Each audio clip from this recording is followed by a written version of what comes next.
بلدیاتی انتخابات 2022 جو کہ 24 جولائی کو جس کا انعقاد ہونا ہے، الیکشن کمیشن ہر طریقے کی معاملات کو سختی سے نوٹس میں لے رہا ہے اور یہی وجہ ہے کہ الیکشن کمیشن کے کوڈ آف کنڈکٹ کی خلاف ورزی پر شہر بھر میں بینرز فلیکس کے خلاف آپریشن کا آغاز کر دیا گیا ہے۔ الیکشن کمیشن کا کہنا ہے کہ پرامن الیکشن کے لیے قانون پر عمل درآمد ضروری ہے اور اس کے لیے ضابطہ اخلاق پہلے ہی بتا دیا گیا تھا اور جاری بھی کیا گیا تھا۔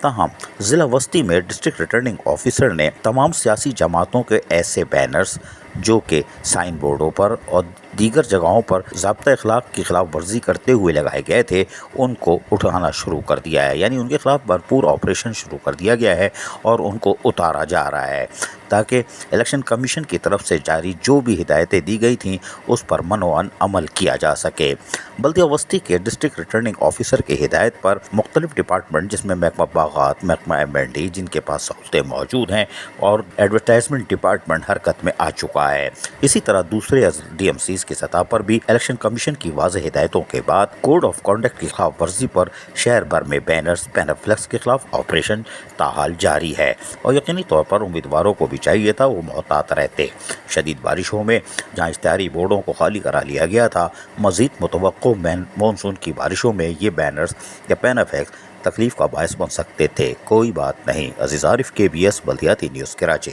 ایسی ہی خوبصورت ویڈیوز فیوچر میں حاصل کرنے کے لیے ریڈ بٹن پر کلک کر کے اور بیل آئیکن کو پریس کر کے ہم سب کے سبسکرائبر بننا مت بھولیے۔